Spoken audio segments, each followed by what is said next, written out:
ఆదియందు చాలా కాలం క్రితం భూమి క్రొత్తగా ఉండేది. అందులో ఏదేను అనే ఒక అందమైన తోట ఉండేది.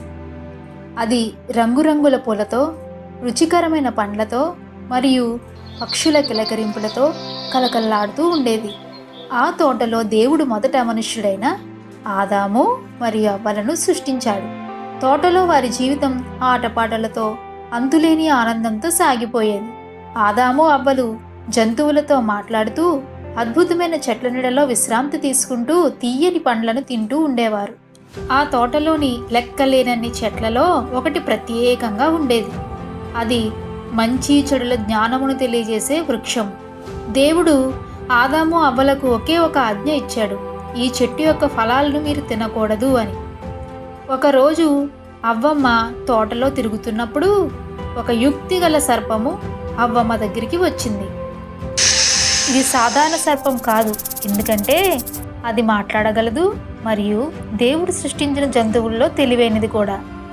సర్పము అవ్వ దగ్గరికి వచ్చి, అవ్వా, నిజంగానే ఈ తోట చెట్లలో దేని ఫలంనైనా దేవుడు తినకూడదు అని చెప్పాడా అని అడిగింది.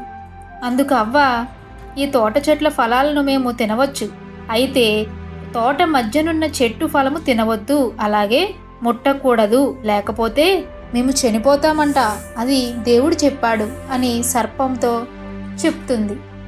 అందుకు సర్పము, మీరు చావనే చావరు, మీరు ఈ పండు తింటే మీరు దేవుళ్ళ జ్ఞానవంతులవుతారు, మంచి చెడుకు మధ్య తేడా మీకు తెలుస్తుంది. ఆ ఫలములు చూడడానికి మంచిదియును, కన్నులకు అందమైనదియు, వివేకంనిచ్చు రమ్యమైనదినే ఉండుట అవ్వ చూచినప్పుడు ఆమె ఫలముల్లో కొన్ని తీసుకొని తిని తనతో పాటు ఆదాము కూడా ఇస్తుంది. అతడు కూడా తింటాడు. కానీ వారు ఆ పండును తినిన వెంటనే వారు ఊహించని విధంగా వారి కళ్ళు తెరవబడ్డాయి. వారన్ని విషయాలను భిన్నంగా చూడసాగారు మరియు వారు దేవునికి అవిధేయులయ్యారని గ్రహించారు. వారు చేసినది దేవుడు తెలుసుకున్నప్పుడు వారి అవిధేయతకు ఆయన చాలా బాధపడ్డాడు. దీని కారణంగా దేవుడు వారికి తోట బయట కష్టమైన జీవితాన్ని ఉంటాదని చెప్పాడు. వారు ఇకపై ఏదేనులో ఉండలేరు.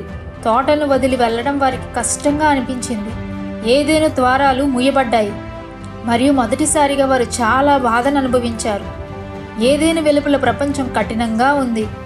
ఆదాము మరియు అవ్వ మొదటి నుండి ప్రతి ఒక్కటి నేర్చుకోవాల్సి వచ్చింది. ఆహారాన్ని ఎలా పండించాలి, సురక్షితంగా ఉండడానికి నివసించడానికి ఇల్లు ఎలా నిర్మించుకోవాలి మరియు ప్రకృతి వైఖరిని ఎలా తట్టుకోవాలి అని అన్నీ నేర్చుకున్నారు. వారు తల్లిదండ్రులయ్యారు, పిల్లలను కనీ పెంచారు. వారు తమ సొంత కుటుంబాలను కలిగి ఉండసాగారు.